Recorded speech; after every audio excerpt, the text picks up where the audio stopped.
The material submitted today argues that programming artificial intelligence with traditional Christian values is the optimal strategy for preventing human extinction. And, jumping right in, the sudden placement of the promotional material severely disrupts the existential stakes established in the introduction. Yeah, absolutely. I mean, it reads like a glitch in the matrix, you know? Oh, totally. Because you have the author carefully setting up Roman Yampolsky's grim predictions. They're citing this 95% chance of total human destruction. Right, setting up a real sense of dread. Exactly. The reader's brain is entering the state of physiological arousal. I mean, existential dread triggers a very specific locked-in focus. We are wired to pay attention to survival threats.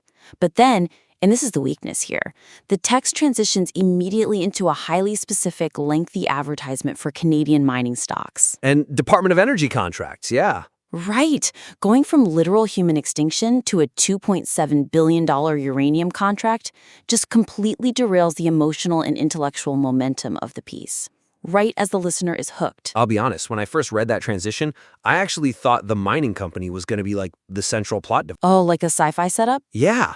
I was looking for the narrative connection. I assumed this specific corporation was somehow responsible for the impending AI doom. That makes sense. But then I realized it was literally just a sponsor pitch for Kirkstone Metals and domestic uranium, and the wind was just completely taken out of my sail. The cognitive whiplash is profound. When a writer establishes an existential threat of that magnitude, they're making an implicit pact with their audience. This is urgent, right? Exactly. The premise is, this is urgent, and I have the philosophical answer. So when you force the reader to rapidly switch from philosophical survival mode to, analyzing market caps below $12 million in the Athabasca Basin, it's jarring. It breaks that pact. But, a concrete suggestion here would be to either relocate the promotional segment so it does not interrupt the core narrative, or to build a robust thematic bridge that conceptually connects the sponsor's product directly to the overarching theme. Okay, yeah. So for a concrete example, if they want to keep the pacing sharp, they could just move the Kirkstone Metals segment entirely to the very beginning. Right, before the existential hook even drops. Yeah, get the business out of the way before the narrative begins. Or, alternatively, push it to the very end as a postscript, once the intellectual journey is actually complete. But if they absolutely must keep it near the beginning, maybe because of, a sponsor requirement, they need to weave it into the fabric of the thread. How would you do that? Well, think about the physical reality of AI. The superintelligent AI systems being discussed require massive, real-world infrastructure.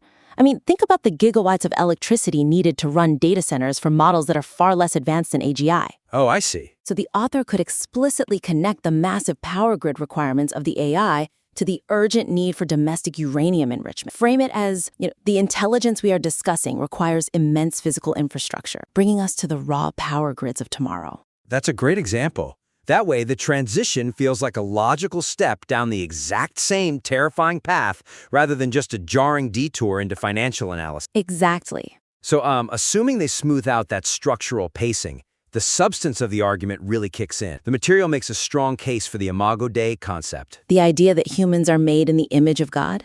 Right, acting as a sort of global kill switch against AI atrocities. The logic being that if you can successfully program a machine to assign infinite value to the individual, you prevent it from sacrificing human beings for some utilitarian greater good. Yeah, I find that to be a very compelling philosophical anchor. It really is a fascinating mechanism. Because, utilitarianism is the default state for a lot of computational logic. Yeah, just crunching the numbers. Right. If an AI is tasked with maximizing human happiness, the simplest mathematical route might involve just eliminating the bottom 10% of the saddest people. Which is terrifying. Extremely. So the Imago Dei framework counters that computational coldness with the concept of individual sanctity. But here's the thing. The author anchors this solution exclusively in traditional European Christianity. Yes. And from my perspective, looking at the history of Western moral philosophy, that seems like a logical starting. But is there a risk that focusing solely on traditional European Christianity might overlook the very texts that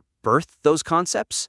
Expanding the historical lens of the proposed ethical framework would heavily fortify the core argument against claims of exclusion or narrowness. Okay, unpack that a bit. Well, the weakness is that the material zeroes in exclusively on traditional European Christianity as the sole savior of humanity, and in doing so, it completely bypasses Judaism. Ah, right. which is the direct historical and theological origin of these exact moral guardrails, including the Ten Commandments and the foundational concept of individual sanctity. The foundation of it all. By thousands of years. I mean, the author's premise is that a superintelligence, acting as a truth seeker, will evaluate all historical and sociological data to find the mathematically optimal strategy for survival. So the AI would naturally look further back? Exactly. If an AI scans historical data to trace the lineage of moral philosophy, it doesn't just stop at Thomas Aquinas or the Middle Ages. It traces the concept of imago Dei back to the Hebrew Bible. So when the text claims that traditional European Christianity is the singular moral bedrock, it ignores the theology that actually constructed the concept. Right, and that undermines the credibility of the research for an audience that knows their history. It's basically citing the roof of a building as the foundation. Exactly. So the suggestion here would be to broaden the framework, to explicitly acknowledge the Judeo-Christian roots of the values being championed. Yes, it creates a universally robust historical foundation. So practically speaking, as a concrete example, they already have supplementary commentary pointing out Judaism's foundational role. They do, yeah. In the footnotes, basically. Right.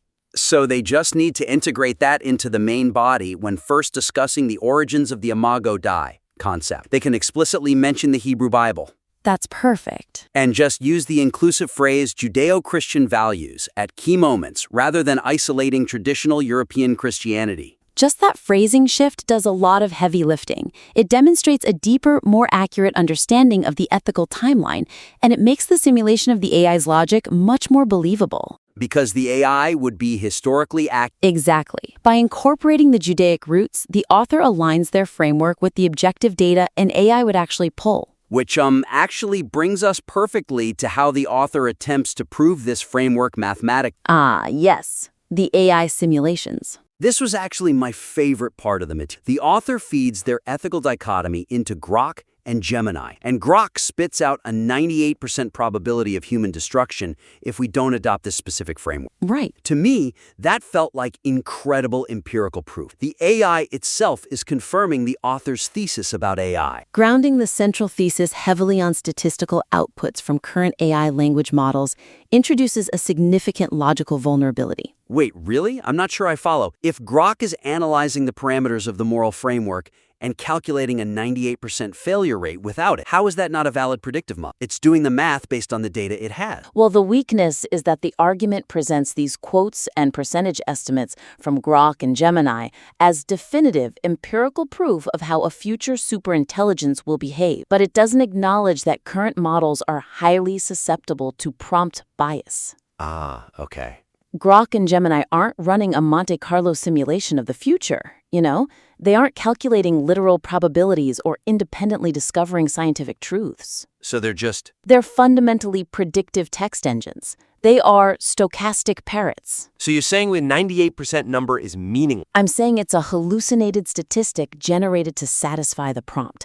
Think about the architecture of these models. They use attention mechanisms to weigh the importance of tokens, or words, in the user's prompt. Right, the tokens. So if you feed a model a highly detailed, tightly structured dichotomy that compares a quote-unquote woke framework prioritizing deconstruction against a Christian framework prioritizing infinite individual value, The model is going to align with the prompt. mathematically, it's inclined to output text that completes the pattern you just established. It is mirroring the human input. Wow. Yeah, that completely changes the dynamic. When the text says Grok's estimate was 98%, the technically literate audience isn't thinking, wow, Grok calculated the future. No, they're thinking the author engineered a prompt that forced Grok to generate the number 98.